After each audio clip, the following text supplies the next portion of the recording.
De nuevo quería agradecerlos a todos para estar aquí con nosotros. Quería agradecer el Consejo de la Cultura y de las Artes, que gracias a este proyecto Ciudades a Medio Tiempo nos ha permitido tener acá con nosotros Manuel Gausa y Moise Ricci, a la Embajada Italiana, que también nos ha soportado, a las escuelas de arquitectura de la Católica de Valparaíso y la Católica de Chile, la Universidad de Chile y la Universidad de Valparaíso, que han permitido traer acá a Marcelo Vila, la Universidad Adolfo Ibáñez, que también nos ha soportado en este proceso, y obviamente todo el equipo de la Bienal y todos los sponsors que han hecho posible realizar esa Bienal y tener conferencistas de ese valor. No quiero tomar demasiado tiempo, simplemente introducir a Manuel Gausa.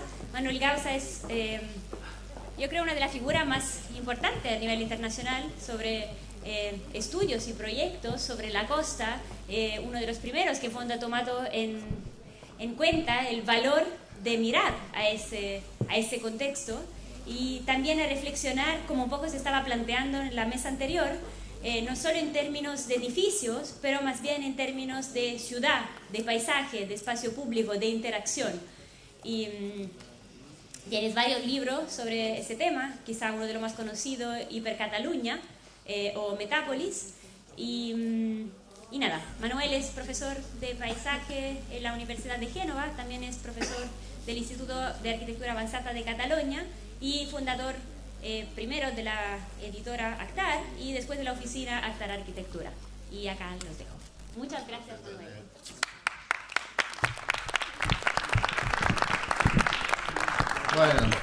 Bueno, gracias Janet y gracias a todos los que han ayudado a que yo esté aquí hoy. La verdad es que hablaré con toda humildad porque es la primera vez que estoy en Chile, me hacía tanta ilusión, llevaba tantos años, dice, a ver cuándo puedo ir, a ver cuándo puedo ir, y por fin lo he logrado, pero claro, no conozco tanto a su país como para venir aquí a pontificar nada, por lo tanto, en realidad mi ponencia hoy, más que enseñar proyectos, pensaba que era más de explicar un fenómeno que era el de la costa española y explicar el fenómeno sin más, tampoco sin ver si puede extrapolarse a otro tipo de contextos donde seguramente tienen otro tipo de situaciones. Pero en cualquier caso, también creo que les invito a hacer un poco el link con las intervenciones anteriores. A mí me han interesado muchísimo, hay aspectos de la intervención, tenemos 15 minutos y no da para más, pero que algunos aspectos de los que yo explicaré hagan el esfuerzo de relacionarlos con temas como por los que se han explicado en el caso de Croacia, en el caso de Río, en el caso de Viña del Mar. Temas interesantísimos que son únicos, locales, pero que al mismo tiempo ayudan a permitir enlazar con situaciones como las que hemos vivido en España. ¿Es la costa un sistema inteligente? Esta es una gran pregunta, ¿no? ¿Es la costa que hemos visto un sistema inteligente? Bueno, les voy a decir que para mí sí, que para mí es inteligente todo aquello que es capaz de relacionar diversidad y de trabajar con la complejidad. Y realmente la costa española, vamos, la que conozco, es esto, ¿no? Es un espacio frágil, es un espacio, se dice, vulnerable, es un espacio, claro, de todo espacio entre mar y tierra, todo espacio de límite, todo espacio de frontera, es un espacio de por sí frágil, ¿no? Y al mismo tiempo, paradójicamente, es un espacio fuerte, es un espacio resistente, es un espacio con capacidad de adaptación, con capacidad de absorción, como una gran esponja que absorbe y absorbe y absorbe, ¿no? Y esta situación curiosa de fragilidad y vulnerabilidad y al mismo tiempo de contundencia y de resistencia hace que probablemente la gente que somos de costa somos así. Somos un poco blandos y un poco fuertes, un poco frágiles y al mismo tiempo un poco, ¿por qué no?, a veces ambiciosos, ¿no? Como todo aventurero que va al mar, ¿no? Esto es la costa que conocemos. Playas, muchísimas. España tiene tantas playas, es fantástico, ¿no?, tener playas. Al mismo tiempo, densidades turísticas. Cuando digo densidades turísticas hablo de esto, de grandes ciudades turísticas, ciudades que nacieron para el turismo, ¿no? Pero al mismo tiempo dispersiones turísticas, urbanizaciones que se hicieron con segundas residencias y que no son ni ciudad, sino prácticamente sprawls de viviendas unifamiliares. Y al mismo tiempo, grandes densidades costeras, grandes ciudades, como puede ser Valparaíso, como pueden ser pues Barcelona, como puede ser Valencia, ¿no? Como puede ser Marsella en Francia, como puede ser Génova, ¿no? Grandes ciudades que también son densidades costeras, ¿no? Y que son puertos y que son patrimonio y que son al mismo tiempo turismo, pero urbano, ¿no? Y al mismo tiempo, pues, puertos y al mismo tiempo redes y al mismo tiempo infraestructuras y al mismo tiempo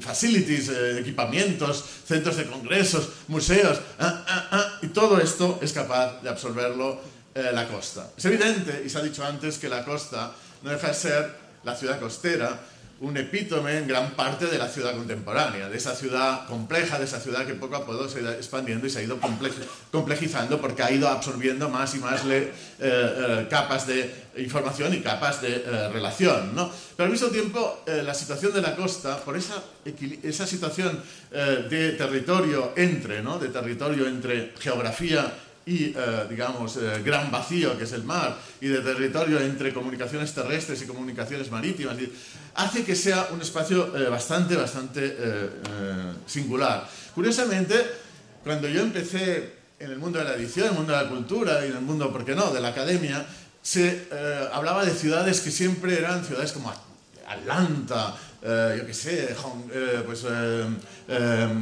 ciudades como en su momento podían ser Berlín, ciudades que eran capitales o que eran ciudades de expansión o que eran ciudades de complejidad, pero el mundo de la costa, y sobre todo la costa mediterránea, parecía un poco despreciado, ¿no? Sin embargo, es un espacio interesantísimo para entender la ciudad contemporánea. Es cierto que la presión turística también tiene que ver mucho con la presión inmobiliaria, y que en esta lógica de ciudad contemporánea, porque es lo que es, la costa a la que estamos hablando, y se ha dicho al final, tenía que ver en el fondo con las propias lógicas de la ciudad contemporánea, pero ahí además se une una presión que es la del turismo, digamos, costero, y la de la presión inmobiliaria asociada no solo a la ciudad, sino también a ese fenómeno, ¿no? España sigue siendo la gran playa de Europa. Lo sigue siendo, son datos recientes, es la gran playa de Europa todavía. Al mismo tiempo es la primera destino para los europeos, el primer destino turístico europeo. También es la segunda en cantidad de turistas. La primera es Francia, pero eso es por un tema de atravesamiento de un espacio como francés, que es un espacio central, que permite ser atravesado y por lo tanto muchas veces dormir en él, y la primera en aprovechamientos, ¿no?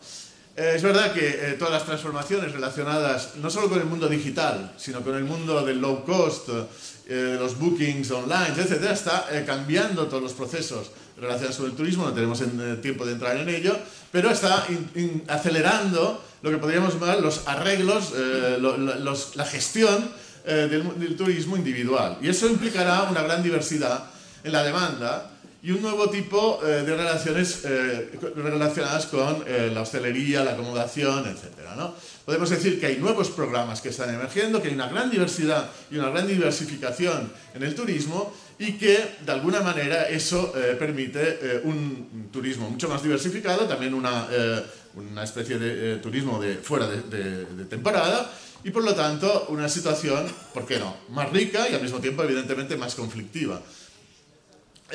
En esta lógica, la adaptación de las antiguas estructuras y de las antiguas tipologías es absolutamente necesaria. Piensen que España es un país como América en el fondo, pero como viejo en esto, ¿no? Ya somos muy maduros en el tema costa, turismo, etcétera. Es un país que ha evidenciado muchas fases y que realmente tendría que realmente asumir de un modo claro y político el reciclaje, la reactivación, la redefinición de muchas infraestructuras obsoletas. Antes se hablaba de aeropuertos, de infraestructuras, pero también infraestructuras inmobiliarias.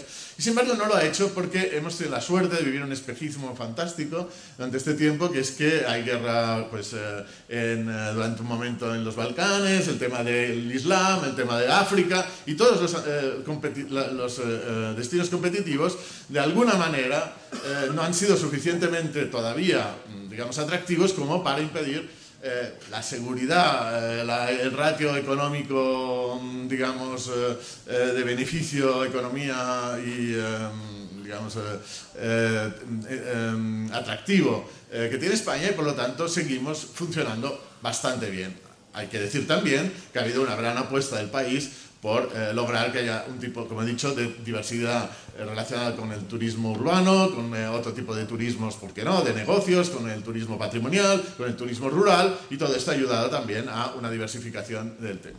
Pero España ha tenido 5 fases en esta especie de construcción de una costa compleja, difícil, pero al mismo tiempo madura, ¿no? Hablaré bastante de turismo porque es de lo que hablamos hoy, y en gran parte la primera fase es el descubrimiento y la emergencia del proceso.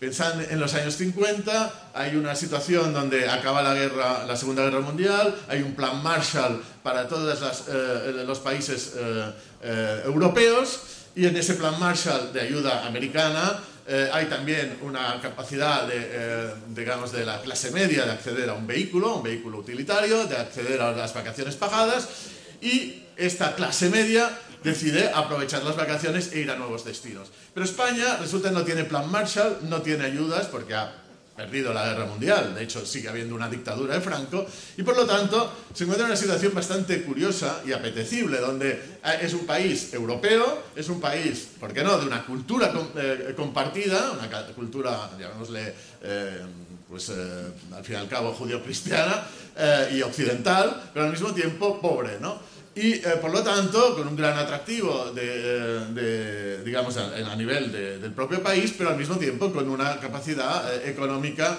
que permite ser muy atractivo para ser visitado. Y llegan los flujos primero por carretera, por las primeras espacios desde Francia, desde Alemania, es un país conectado, es una península pero conectada, y por lo tanto hay esta cosa fantástica de este primer momento de descubrimiento del fenómeno, que empiezan a llegar gente en un sitio autárquico y digamos con una dictadura, y el turismo empieza a ser un espacio, digamos, de apertura también, ¿no?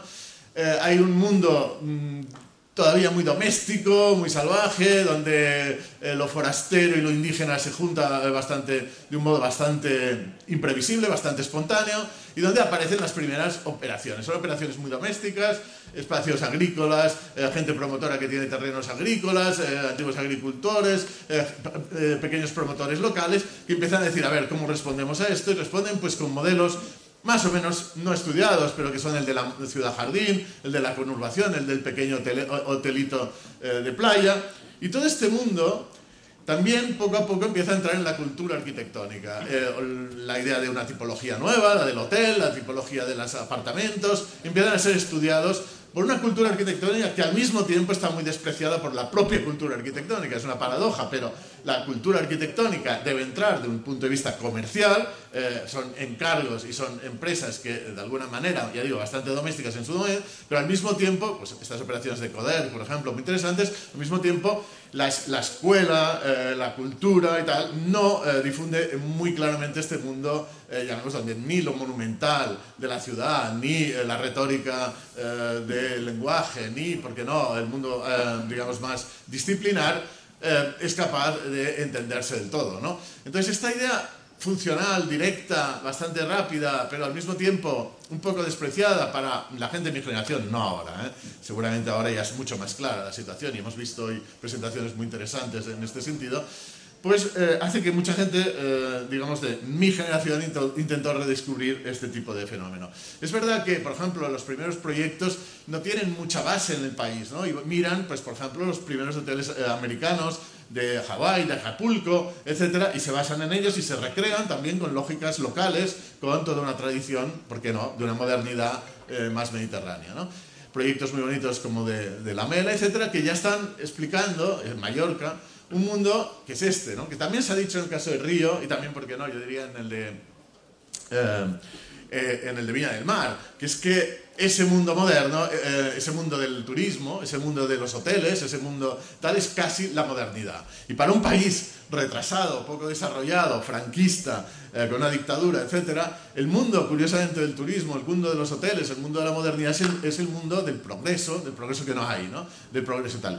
Y de alguna manera es interesante ver cómo esta situación tan despreciada académicamente por una cultura también un poco resistente, ¿no?, al régimen, y por lo tanto resistente al régimen, y por lo tanto donde todo esto de alguna manera está hablando de un régimen que de alguna manera se está proyectando en este tipo de situaciones, al mismo tiempo está generando una lógica un poco de optimismo progresista más o menos falso, ¿no?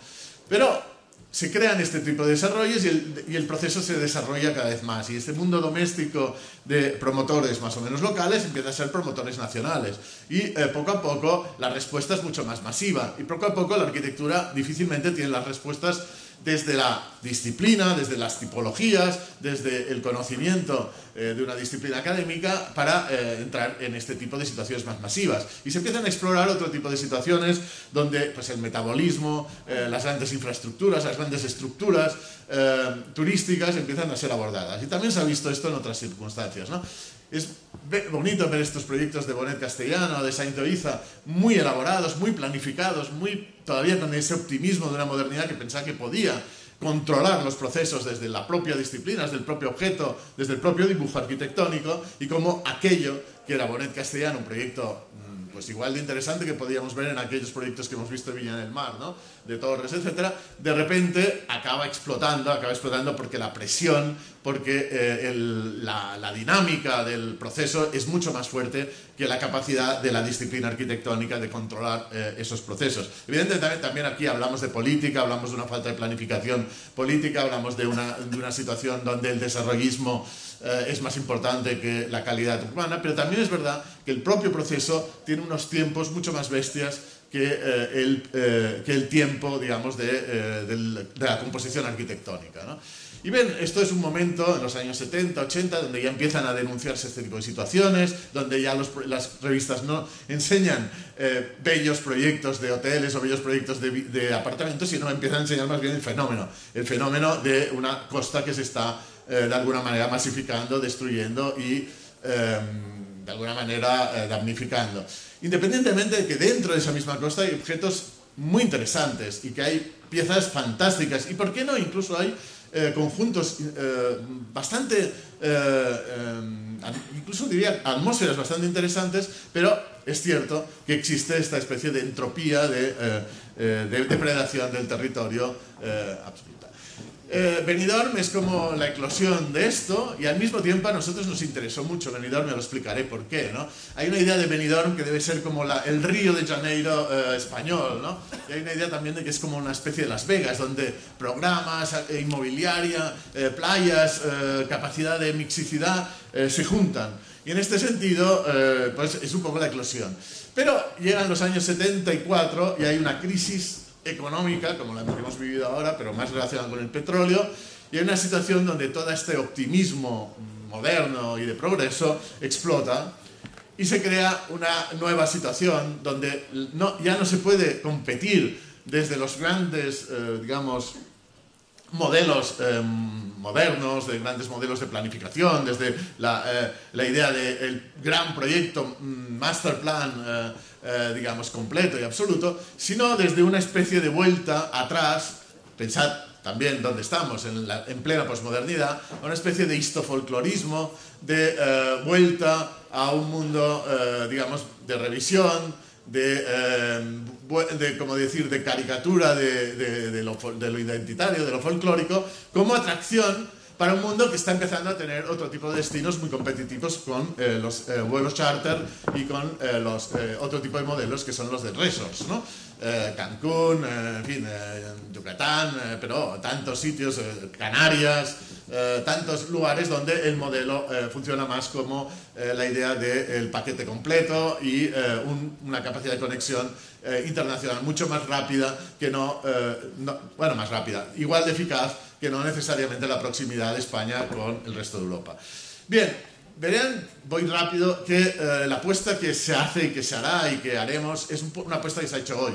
Es la apuesta por la ciudad compleja, por la ciudad donde el turismo es parte de una ciudad que también tiene mixicidad de programas, que también tiene situaciones de encuentro con lo comercial, con lo lúdico, pero también con lo productivo, hasta con el conocimiento, y donde la idea de ciudad, de densidad urbana, sigue siendo un valor por encima de lo que podríamos llamar los modelos de ficción y de, digamos, de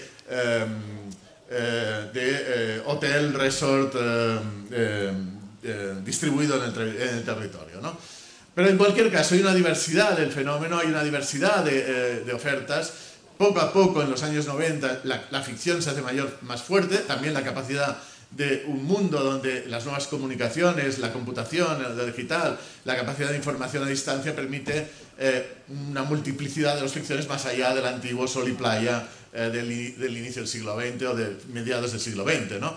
Y por lo tanto es bello ver esta postal de los años 60 de Lloret de Mar, donde era la idea esta de una gran densidad urbana con una playa, sol y modernidad inmobiliaria, con esta otra fotografía de los años 90, 2000, donde más bien es la capacidad de diversidad, donde hay gastronomía, donde hay excursiones, deporte, donde hay paisaje, donde hay también mundos lúdicos infantiles, y esa idea de que el destino es una diversidad de menús, de oportunidades, de experiencias, más que un gran retrato de un tipo de turismo unitario, ¿no? ¿Qué? Sí, sí, sí. Entonces, la última fase, es la que voy a explicar, es un poco la reactivación y el reciclaje de esta situación. Nosotros tenemos que trabajar con estas realidades y tenemos que trabajar con unas realidades que necesitan ser, de alguna manera, reactivadas y recicladas. Y en gran parte, más que construir nuevos modelos, seguramente en España, lo que toca ahora es reciclar. Reciclar y reactivar lo existente, más que, digamos, reciclar y reactivar con imaginación y con nuevas capacidades creativas, pero más que producir nuevas implantaciones, ¿no?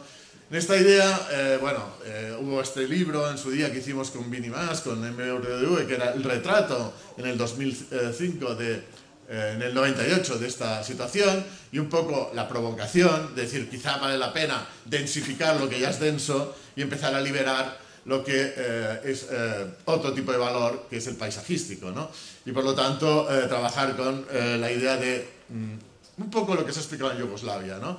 En todo el proceso de densificar puntos y vaciar otros puntos, ¿no? Y trabajar con la idea de grandes corredores ecológicos, la recuperación del paisaje como de valor, la capacidad de trabajar con el espacio público y al mismo tiempo aceptar que la densidad urbana también es importante y que la densidad urbana, sin entrar en esta caricatura, pero la densidad urbana de por sí puede tener un valor. También hablabas de Hipercataluña y de Metápolis, también había este tipo, hablaba Janet de esto, era muy parecida al diagnóstico, ¿no? La capacidad de decir, en vez de pensar que la solución es un tipo de tipología de primera línea y de segunda línea, doméstica, diciendo, ay, los edificios mejor que no superen las 4 plantas y mejor que sean todos bajitos, y que esto es como la idea de una especie de, podríamos decir, control de regulación más o menos aceptable de la edificación, es decir, pues bueno, esto lo que acaba creando es unas barreras de cemento y unas barreras edificatorias en toda la costa española, y vean ya aquí lo poco que queda de espacios libres en la costa catalana, en este caso, y la capacidad de decir, quizá más que hacer este tipo de situaciones, ni siquiera densificarlas, lo que se trataría es de acumularlas y de vaciar, ¿no? Porque el paso siguiente, evidentemente, es densificar lo que ya tenemos, ¿no? Esto eran evidentemente provocaciones de NL, de otros espacios con la misma idea en el fondo, pero con otro tipo de modelos, y algo que ya estaba dicho en su día en la propia cultura italiana de los años 60, es decir, la dispersión también unifamiliar, la dispersión que nos lleva a esto de decir, hay pequeñas casitas que van a estar en el paisaje y que apenas no se van a ver, pero llevan a una situación de venta del territorio absoluta y de, digamos, contaminación de la naturaleza. Quizás es mejor alquilar el territorio, hoteles, apartamentos, no venderlo, que son el modelo de casa unifamiliar y de venta del territorio, sino alquilarlo, sentido de trabajar con hotelería, con apartamentos, con situaciones de este tipo, comprimirlo y, digamos, mantener el paisaje, ¿no? Ya estoy acabando, Janet, tranquila.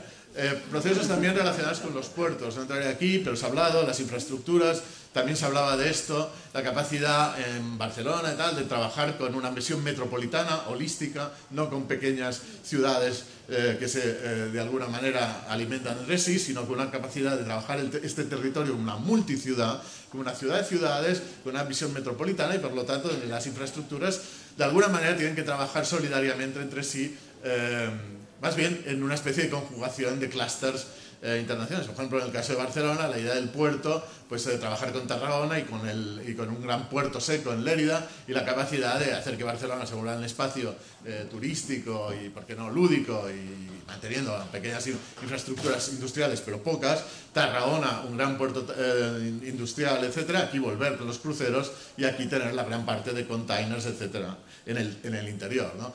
La capacidad, por lo tanto, de recuperar grandes infraestructuras obsoletas en este tipo de operación en el puerto y de hacer ciudad creando modelos, bueno, en este caso como son prospectivos, pues de Billy Muller, una especie de recreación de las manzanas, pero en el fondo creando otro tipo de ciudad que trabaja con el puerto, trabaja con el mar, trabaja tal, pero al mismo tiempo está trabajando con espacios públicos y está trabajando con un tipo de densidad urbana lógica, ¿no? No entraré mucho porque ya sé que se me ha acabado, pero hay muchas cuestiones relacionadas con estos. No, ya sé que no tengo ya tiempo, por lo tanto iré directo al final. Sí, porque se me ha acabado. Por lo tanto soy disciplinado.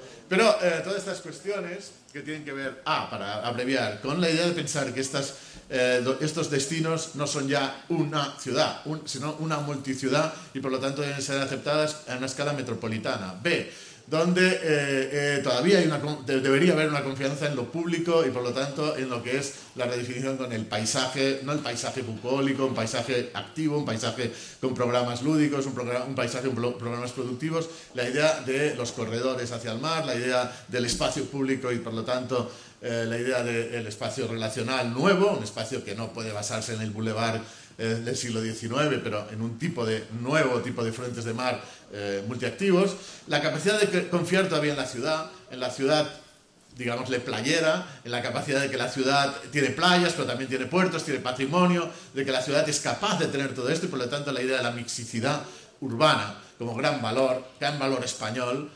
Nosotros tenemos ciudades de playa, pero son ciudades. No tenemos Cancún, ni tenemos Canarias, tenemos ciudades, y la idea de estas ciudades entre sí relacionarse y que sean ciudades no solo monofuncionales turísticas, sino ciudades con un patrimonio que ya lo tienen, aunque sea un patrimonio turístico, es un patrimonio interesantísimo, con un patrimonio paisajístico, con un patrimonio, ¿por qué no?, con ciudades como Barcelona y tal, que también tienen playa, Tarragona también tienen playa, también un patrimonio portuario, un patrimonio comercial, un patrimonio histórico, un patrimonio tal, y todo este patrimonio es un gran atractivo turístico, pero al mismo tiempo capaz de crear programas simultáneos, ¿no?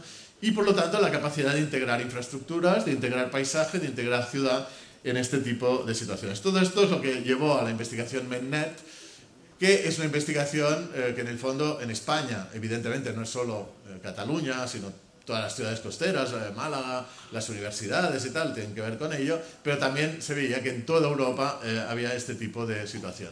Para acabar, hablamos de esto, pero inmediatamente, y esto es un pequeño homenaje a gente como Bernardo Secchi, que estuvo en estos congresos, convenios, proyectos compartidos, etcétera, etcétera, incluso en alguno con algún tipo de situación paradójica, ¿no?, de más interesado en otro tipo de situaciones que no en el propio discurso. Pero también el tema, y se ha dicho al final, y hasta con esto acabo, de no solo los modelos urbanos, positivos y optimistas, y de ver en el conflicto del turismo y de la masa, sino también el tema de la resiliencia, el tema de la vulnerabilidad, el tema de que hoy seamos capaces de unir,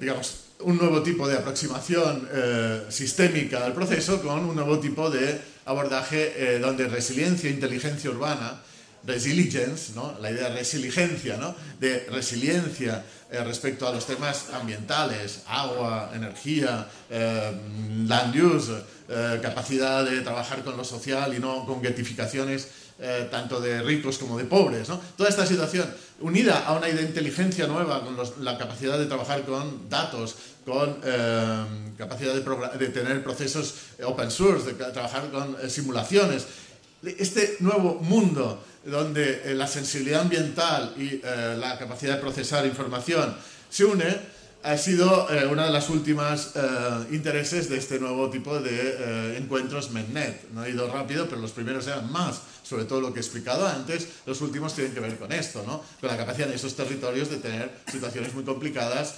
respecto a aluviones, a inundaciones. Evidentemente ustedes además tienen terremotos, etcétera, etcétera, ¿no? En Italia, pues evidentemente también hay otro tipo de situaciones relacionadas con el fuego y con esto, ¿no? Con la capacidad de vivir en un mundo como aquí, en Valparaíso, donde estamos entre geografía y mar, y por lo tanto torrentes, situaciones de deslizamientos, etcétera, ¿no? Y por lo tanto, en un tipo de hábitats que deben de trabajar con estreses, con amenazas y con riesgos, ¿no? De eso hemos hablado, de eso es lo que queremos hablar aquí, y por lo tanto la capacidad de trabajar en red y de seguir investigando todos juntos. Muchas gracias.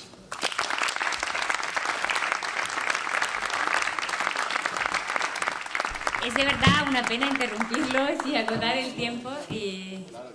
Lamentablemente el programa de la Bienal es bien denso. Muchas gracias, Manuel, también para introducir temas de resiliencia, de vulnerabilidad, de cambiamiento climático, que son parte de las discusiones que también vamos a tener esta noche, empezando a las 5:30.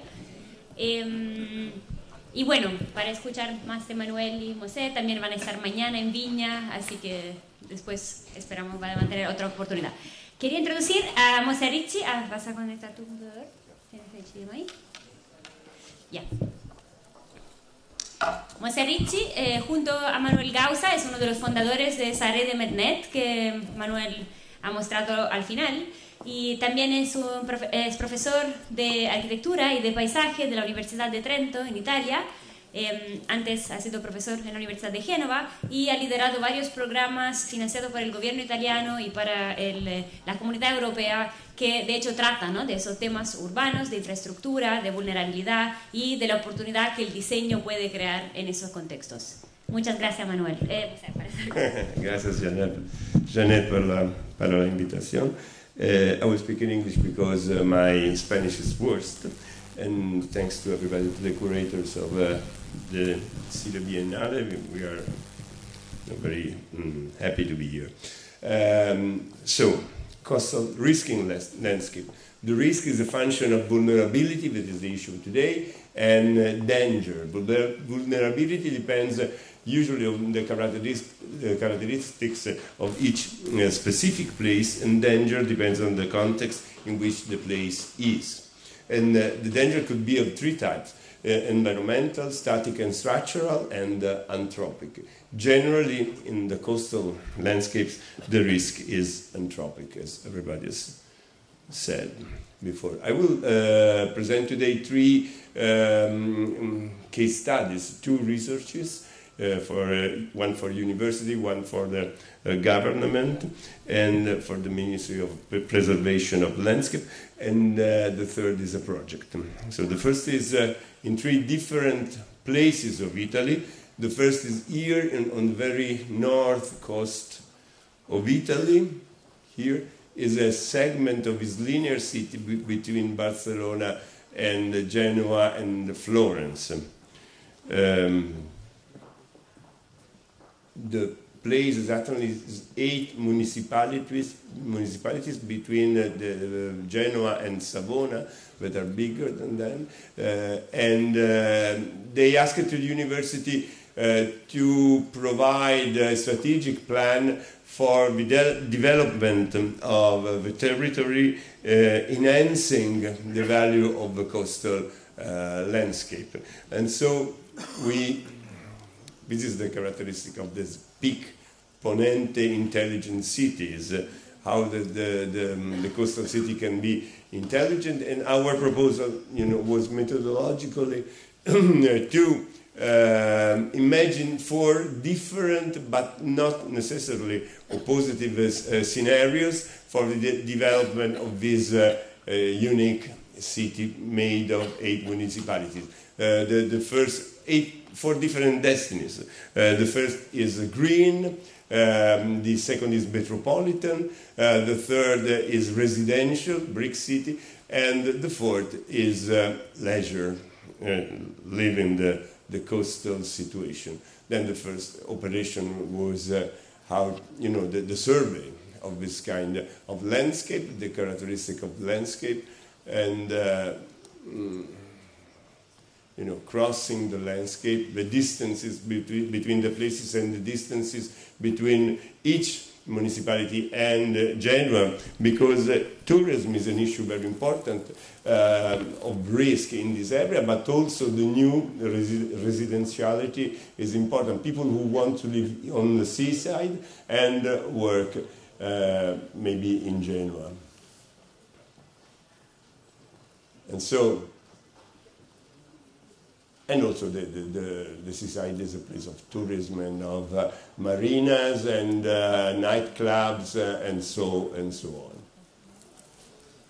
So every municipality provides its project for the future, like this. No? Many different master plans, very often proposing the same kind of project. Every municipality wants a marina, every municipality wants a mall, any municipality wants a place for leisure.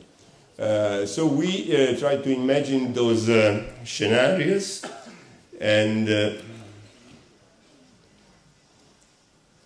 first one was green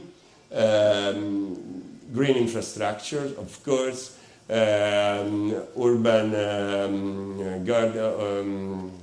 vegetable gardens and roof gardens, and urban parks and thematic healing gardens, and preservation of existing landscape and greenery. Those were the strategies. The second was Metro City, and it was about connection and fast connection, infrastructure, and railway, roads, and so on. And the third is Brick City, landmarks, intensive housing, sprawl town, and so on. And leisure cities, marina, seaside, artificial islands, and nightlife. Then we try to overlap all those different scenarios and to understand what happens in the physical space of this big city. And at the end of this process, that was very complex, but I go, we discovered that it is not impossible to merge different scenarios and to have a sustainable approach to the coastal landscape. But though there are 4 or 5 crucial areas where probably it's convenient to deepen the research with a project, because the scenarios in those areas are conflictual. And the idea of the specific project was always to reestablish a strong connection between the urbanization and the sea. I show you those projects were graduation thesis, master graduation thesis in Genoa, and I show you 3. The first one is a classical, you know, seafront of a sprawl town. And this is a park for the center of Savona. In the center of Savona, a new river park that doesn't exist now. And the third is a project for a very polluted area where was a factory to recover, making, you know, the project being this. While the recovery of the area is going on.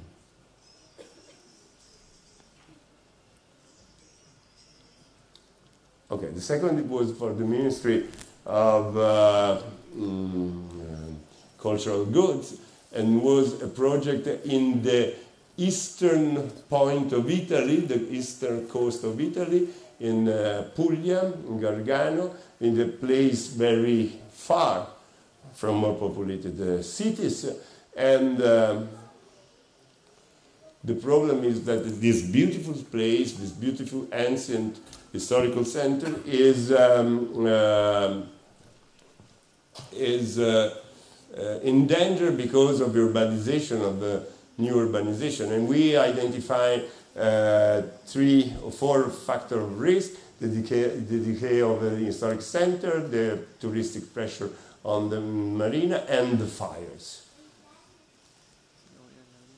They make fire in the forest to have new land to build on. And then the risk of identity and the change that is very strong. I mean, as the landscape change, the identity change, and the reason why people go there for vacation is defeated. I mean. And then we provide some strategies. This is the survey. This is the new shore, the new beach formed by the sea, and they did build illegal houses on this new beach, and so it was the process. And this is what's happening in the city part. They enlarge the cities with fragments and islands in the space where the forest was.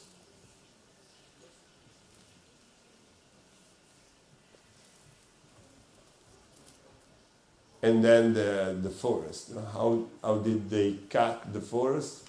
First, for having agriculture new site, and then for occupying these agriculture lands with urbanization, new urbanization for tourism. The concept was paesaggio armonico, but you understand even in Spanish.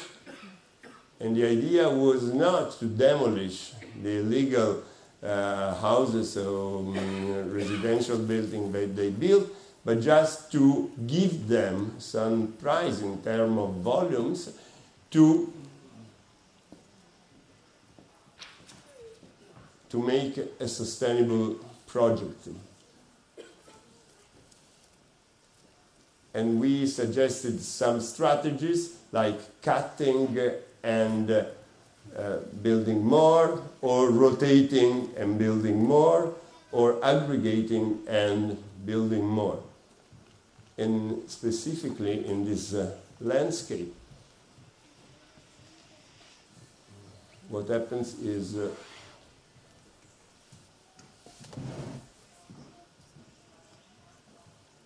to pass from that situation, spontaneous and illegal situation, to a possible sustainable, would say, landscape sustainable occupation.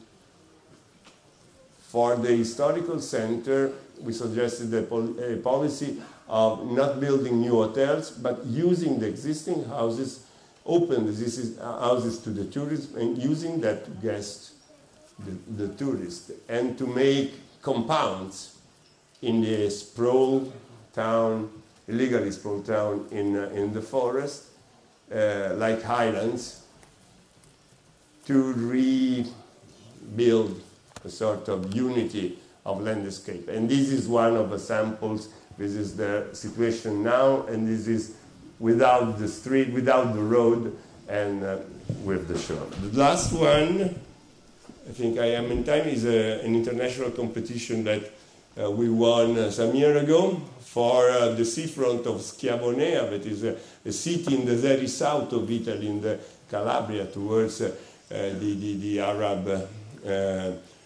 Sea. And this city is a city of illegality, building and spontaneous building, and they destroyed the original landscape to make new houses on the shore, with also a strange doubling of infrastructure. The road for get to the houses, the road for crossing the seaside, and so the situation is that, and the competition was for a new boulevard for this city. We proposed not a boulevard, but the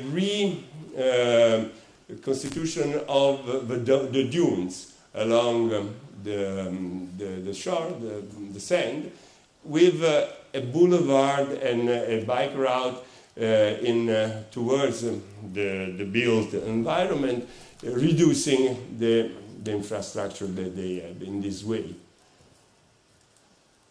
And then we won the competition with this proposal, and then we started to rebuild naturally, create the condition for the reduning, I don't know the word, all this landscape. And if you, in this way, if you build some protection for the sand, the wind makes its work, and in a short period you have new small dunes that then are increasing and increasing month by month. Those are the works that they are making in Schiavonea, and the boulevard is made of the same sand, compacted and made walkable and cyclable. And this is the evolving situation. Was very popular. It is a very popular project for the people of the place that see the dune coming out again like a plant, like a vegetable. And so they, at the end, they are loving this nature evolving and changing their landscape.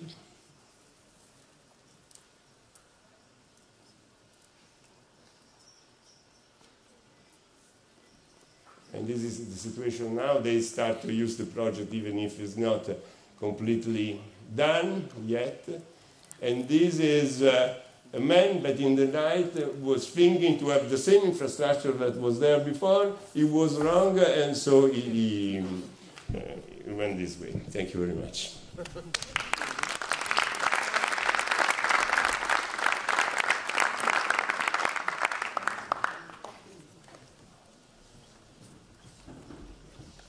Muchas gracias, Mosè, y de verdad proyectos increíbles, como también recogiendo algunos de los comentarios del público, me piden si podemos tener esta presentación. ¿Alguien me puede reconectar eso?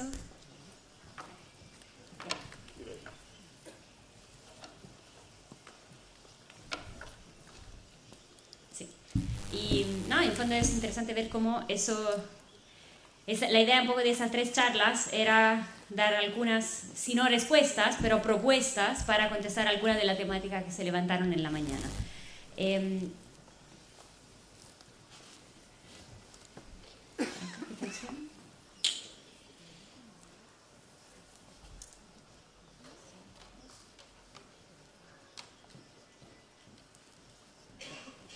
con ese?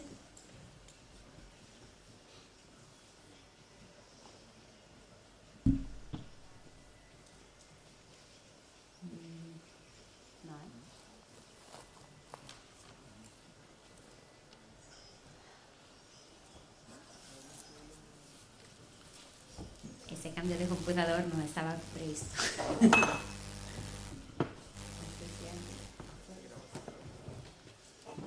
Hay que sacarlo porque con el otro no funciona tampoco.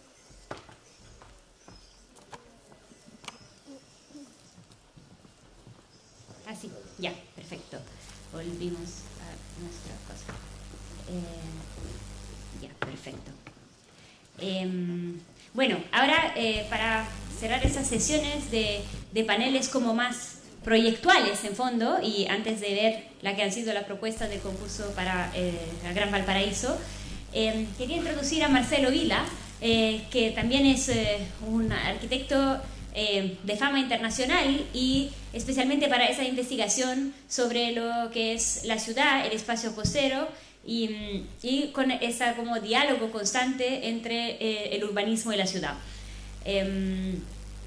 Marcelo Vila es socio titular de Vila Sebastián Arquitectos, también es profesor titular de la Facultad de Arquitectura de Buenos Aires, Premio Vitruvio a la Arquitectura Emergente, es uno de los fundadores y director del programa SOS Ciudades, que involucra muchísimas ciudades de América Latina, y ha sido profesor invitado y conferencista en las mayores universidades del mundo. Exponiendo en muestras como la Bienal de Beijing, la Bienal de Venecia, en Barcelona, España, Cádiz, Sao Paulo y nada, los dejo. Muchas gracias, Marcelo, por acompañarnos. Era un CD demasiado largo para verlo en el celular. Te dejo la mesa. Muchas gracias de nuevo. Bien.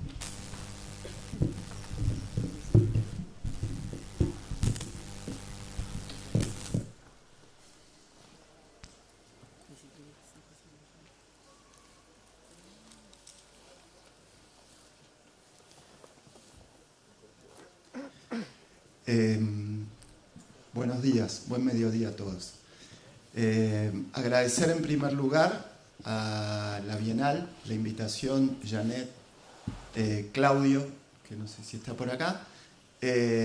Agradecer también al Colegio de Arquitectos,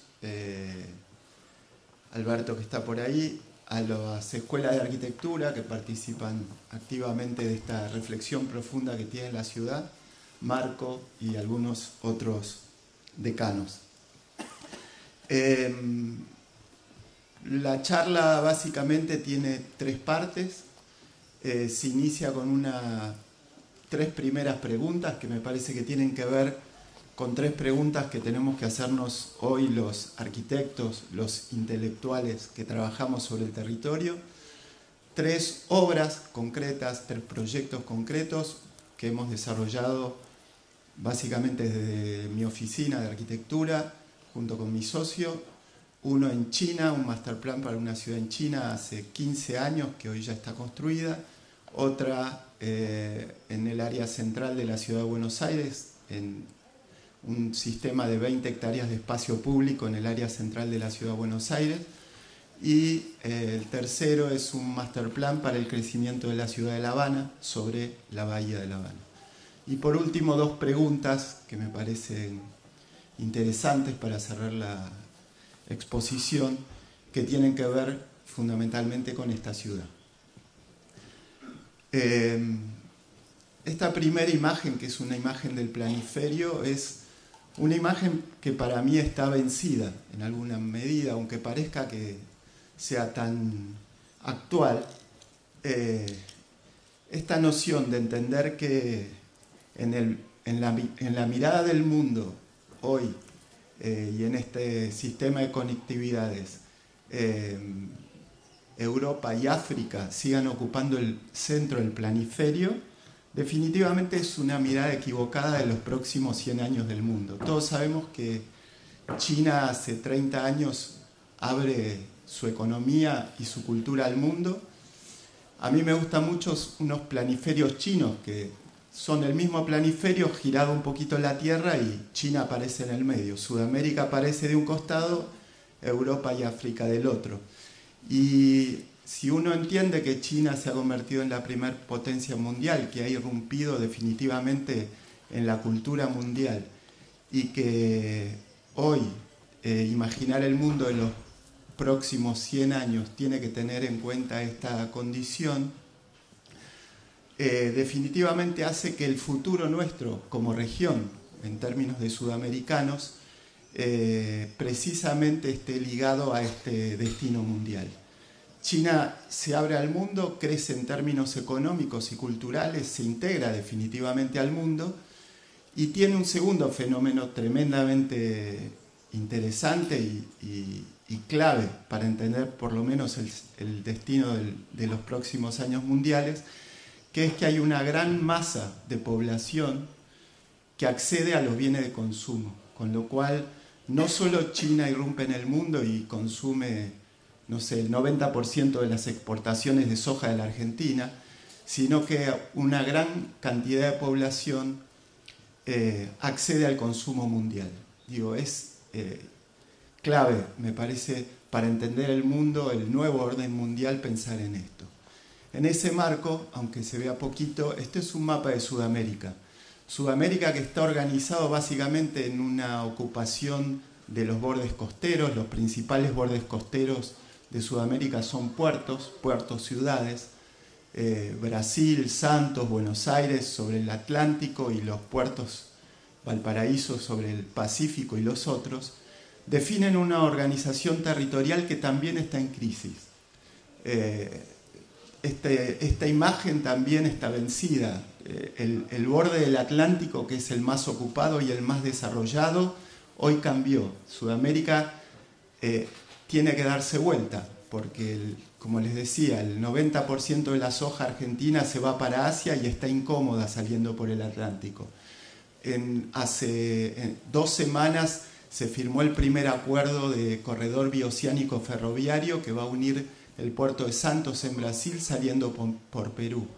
Y me parece que esta condición del continente que mira equivocadamente al Atlántico, que hoy necesita redefinirse, nos pone en un gran desafío en términos regionales de que las ciudades hoy no solo tienen que pensarse en términos nacionales, sino en esta escala regional y global. En ese sentido, Valparaíso, que es la tercera imagen, definitivamente necesita repensarse, no pensarse ya en las condiciones de un puerto que está colapsado más o menos, sino de cuál es el rol que juega Valparaíso como ciudad dentro de la estructura de ciudades chilenas y fundamentalmente de una relación que para mí es clave, y es la relación bioceánica que establece con Buenos Aires, Bahía Blanca y todo el sistema de puertos de Rosario. Dicho esto, 3 proyectos concretamente que son el primero, un master plan para una ciudad en China, que es la ciudad de Chizhou, que poco se ve, es imposible el tema de la pantalla con el reflejo.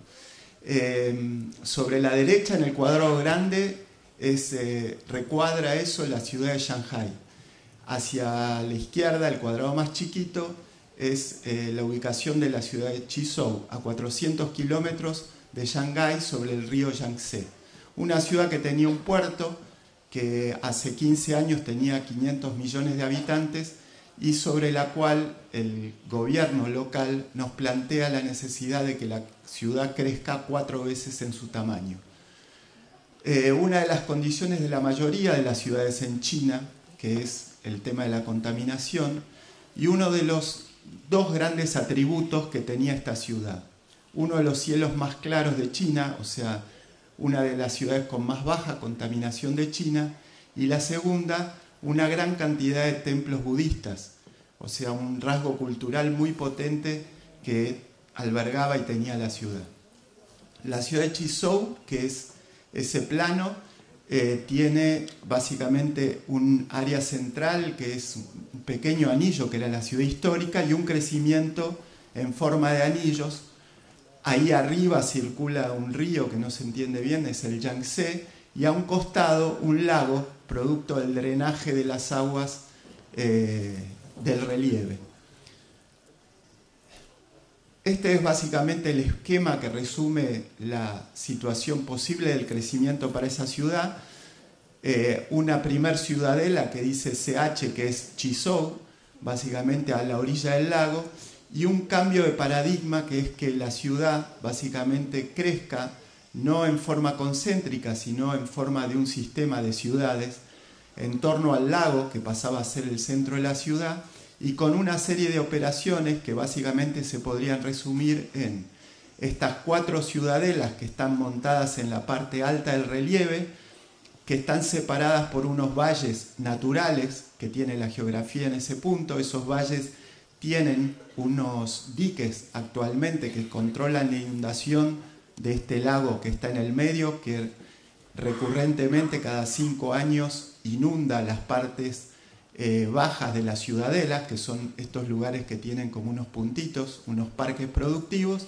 Un anillo que toma el sistema de los diques existentes en los valles y que arma un segundo aro, y finalmente unos sistemas de circunvalación que definen el crecimiento máximo de la ciudadela. Chizhou tenía 15 millones de habitantes, 500.000 habitantes hace 15 años. hoy tiene 1,5 millones, y esta ciudad que tenía la forma de la CH, hoy ya tiene la forma de estas 4 ciudadelas y el lago como centro. Este es el master plan. Nosotros básicamente lo que hicimos fue el desarrollo del master plan, sistemas de tipologías básicamente, y esto expresa básicamente lo que es el área original de la ciudad, con un crecimiento sobre el lago de un área inundable, y las 4 ciudadelas donde cada una va teniendo y definiendo básicamente áreas de logística, en este caso que es la primer ciudadela. Lo que ven abajo, la línea verde, es un nuevo tren rápido que une con Shanghái, que está construido y que cambia el sistema de acceso a la ciudad, que antes era por el borde del río. Un crecimiento de un tejido que hoy ya está consolidado, y una polderización de algunos sistemas de viviendas que estaban metidos dentro del parque productivo. Esto es un Google Earth actual de esta ciudad, de este pedazo de la ciudad construida, el tren que está por ahí abajo y básicamente el sistema de tejido consolidado. La segunda ciudadela tiene básicamente que ver con la lógica de una ciudad universitaria. Chizhou, en este sistema de crecimiento, lo que hace es redefine su sentido urbano.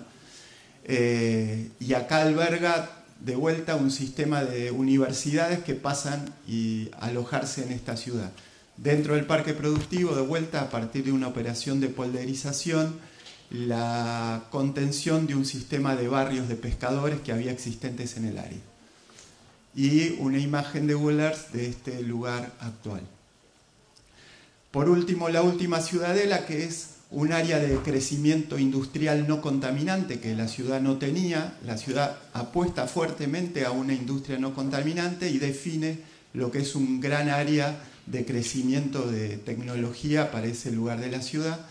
Básicamente, de vuelta, la relación con el agua, un sistema de parque amortiguación y un tejido que antes la ciudad no tenía y que ahora aparece en estas condiciones. Por último, el crecimiento del área central en la relación con el lago, que es básicamente un área terciaria, hotelería y oficinas en relación a ese lugar. Y algunas imágenes de lo que son esta ciudad actual y momentos del crecimiento de esta ciudad, que básicamente es una ciudad aislada del agua y que plantea las condiciones de un nuevo frente, de una nueva relación con el agua y de una dimensión que a lo largo de estos años se ha triplicado. El nuevo aeropuerto, la terminal y relaciones de la ciudad y de equipamientos que la ciudad no tenía y ha crecido a lo largo de estos 15 años en relación al agua. La ciudad de Chizhou como era hace 15 años y la ciudad como es hoy. La segunda operación es una operación también producto de la anterior, un encargo directo del gobierno de Chizhou. Esto es producto de un concurso en Buenos Aires, que es básicamente la oportunidad de que la ciudad creciera y se extendiera en un área de nueva centralidad sobre el antiguo puerto de la ciudad de Buenos Aires. Un puerto que queda obsoleto y se muda a un nuevo sitio próximo de la ciudad, y la ciudad tiene la oportunidad de hacer crecer su centro y confirmar una de las condiciones importantes que tiene la ciudad de Buenos Aires, que es conservar el centro en el centro de la ciudad. La desembocadura del río de la Plata, para entender Buenos Aires donde está ahí en la puntita del mapa, básicamente una ciudad que crece en damero hacia atrás, con en el lado central derecho el área centro de la ciudad. Esto es básicamente la operación de extensión del centro sobre el área de Puerto Madero, que era el sistema de estos diques y el triángulo disponible para que la ciudad crezca, y la oportunidad de hacer 20 hectáreas de espacio público, que son básicamente la pieza diagonal superior de la Costanera Sur, 3 sistemas de parques y un sistema de bulevares de acceso para entrar a este nuevo barrio de la ciudad, que es básicamente esto. una operación de puesta en valor, que es sobre el lado izquierdo, toda la puesta en valor de una pieza histórica de principios de siglo, que estaba absolutamente abandonada, la recuperación del espejo de agua, que producto de la demolición de autopistas y el vuelco de tierra sobre ese lugar estaba absolutamente anegado. Y básicamente después 3 operaciones de parques, la que recuadra esa imagen, parques de aproximadamente entre 8 y 10 hectáreas. Este es el Parque Micaela Bastidas, parques públicos que tiene la ciudad en este punto y que básicamente son las primeras operaciones de puesta en valor de un área que la ciudad tenía como disponible y construyó de cero.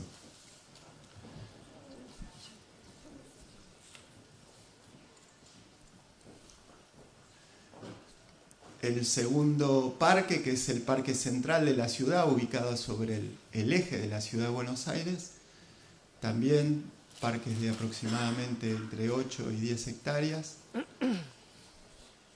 que definen sistemas de espacio público, diría yo, de alta calidad y que son usados fundamentalmente por los habitantes del sur de la ciudad de Buenos Aires. Y por último, una operación actual que estamos desarrollando, que es el Master Plan para la Bahía de La Habana, que es básicamente una operación de reconversión portuaria. La Habana, que básicamente está concentrada en el lado derecho, todo lo que es La Habana Vieja, estaba armada sobre un sistema de una bahía bastante particular, con una boca muy estrecha en relación al mar y una bahía en forma de 3 bolsones. La ocupación básicamente de la bahía era un área portuaria que, a partir de una operación del gobierno brasilero conjunto con el gobierno cubano, arman un nuevo puerto a 30 kilómetros, que es el puerto de Mariel, una operación geopolítica estratégica de parte de Brasil para tener de algún modo un pie de salida muy cómodo a metros del Canal de Panamá. Brasil tiene la operación del puerto de Santos, hoy recientemente ha firmado un corredor ferroviario para salir por Perú, pero en el gobierno de Lula, y mediante un acuerdo de financiamiento, genera un puerto a 30 kilómetros de La Habana, con lo cual básicamente toda la operación portuaria que tenía la Bahía de La Habana se desafecta, dejando disponible una gran cantidad de tierra para que la ciudad crezca. Mariel es un puerto, digamos, de alta tecnología y uno de los más importantes en puertas del Canal de Panamá. O sea, la oportunidad de que una ciudad se permita desplazar 30 kilómetros un puerto y pensar qué hace con la obsolescencia del equipamiento existente. Y acá una serie de operaciones que se ven cada vez menos, que son básicamente la generación de un malecón interior. O sea, esta bahía ya no recibe operaciones portuarias, sí va a recibir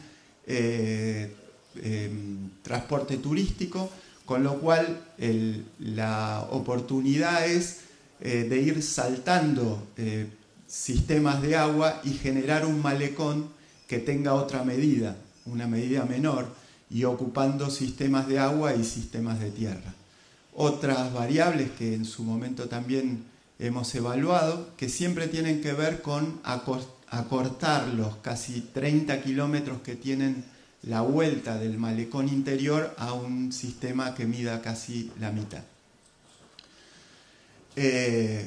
Una segunda decisión que tiene básicamente que ver con infraestructuras, que es toda la bahía de La Habana está alimentada por cuencas que necesitan ser saneadas, y en ese sentido las operaciones de infraestructura y construcción de metros cuadrados en las bocas de las cuencas tienen que ver básicamente con operaciones de desarrollo urbano e inmobiliario que a su vez resuelvan esas barras con unas casetas de piletones, resuelvan la condición de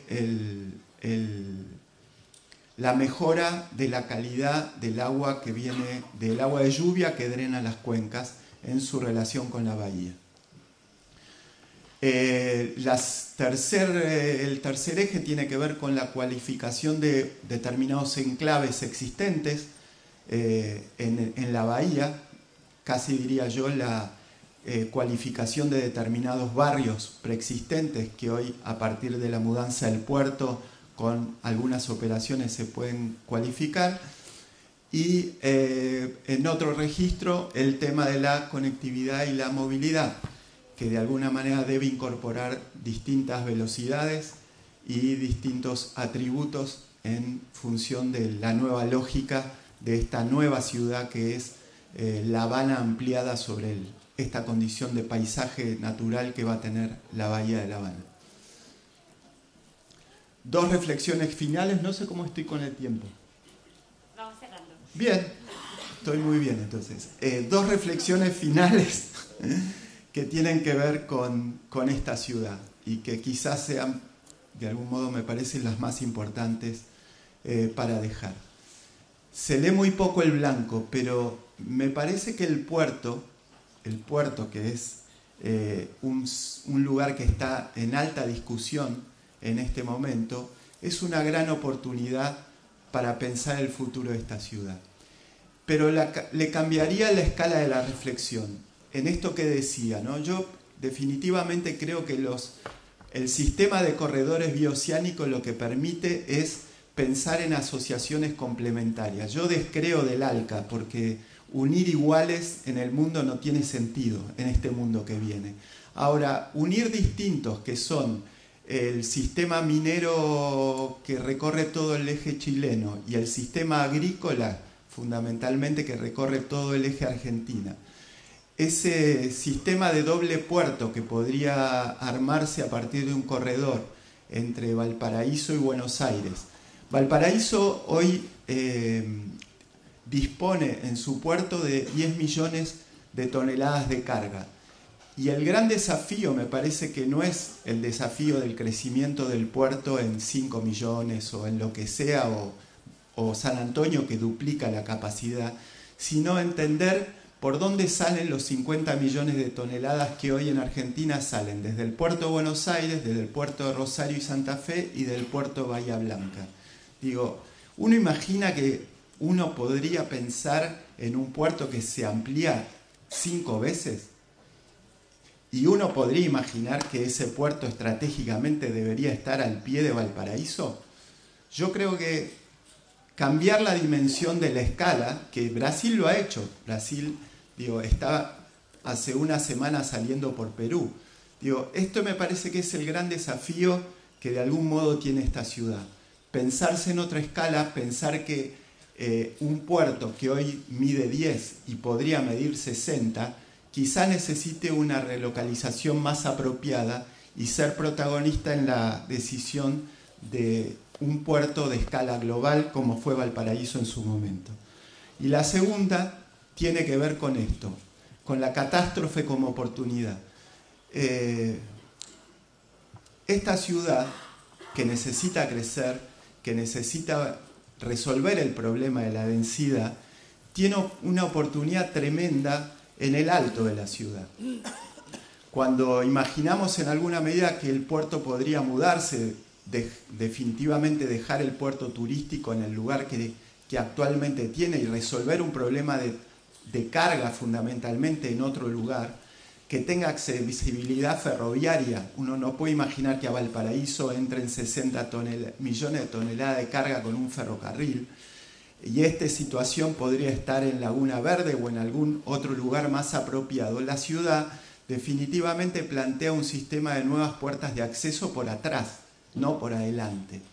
Y en este modelo de crecer por atrás, de ocupar el alto, que es básicamente el lugar que habitualmente se incendia, de donde vienen los vientos predominantes, la ciudad podría definitivamente pensar en nuevos modelos urbanos, más densos, donde las retenciones de agua incorporen cuestiones ambientales y de saneamiento, una gran cantidad de reflexiones que me parece que la ciudad tiene oportunidad de pensar y los intelectuales tenemos oportunidad de pensar de aquí para los próximos 100 años. Gracias.